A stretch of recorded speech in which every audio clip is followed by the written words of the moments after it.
حضرت سعد بن ابی وقاص رضی اللہ عنہ نے فرمایا کہ آپ کو اس کی خبر بتاتا ہوں کہ خاتم النبیین حضرت محمد رسول اللہ صلی اللہ علیہ وسلم نے ہمارے سامنے اول دعا کا ذکر کیا ہی تھا کہ اچانک ایک اعرابی آ گیا اور آپ صلی اللہ علیہ وآلہ وسلم کو اپنی باتوں میں مشغول کر لیا۔ بہت وقت گزر گیا، نبی مکرم صلی اللہ علیہ وسلم وہاں سے اٹھے اور مکان کی طرف تشریف لے چلے۔ میں بھی آپ صلی اللہ علیہ وآلہ وسلم کے پیچھے ہو لیا۔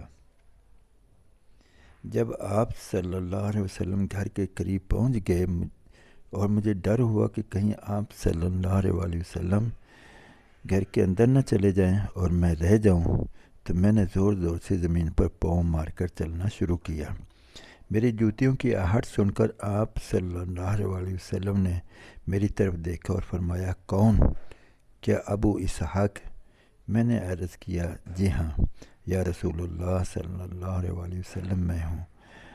آپ صلی اللہ علیہ وآلہ وسلم نے فرمایا، کیا بات ہے؟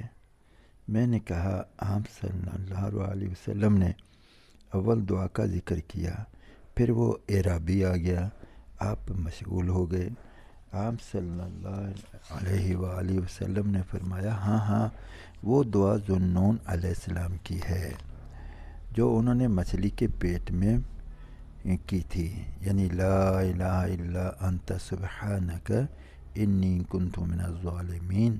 سنو، جو بھی مسلمان کسی معاملہ میں جب کبھی اپنے رب سے یہ دعا کرے، حق سبحانہ و تعالی ضرور اسے قبول فرماتا ہے۔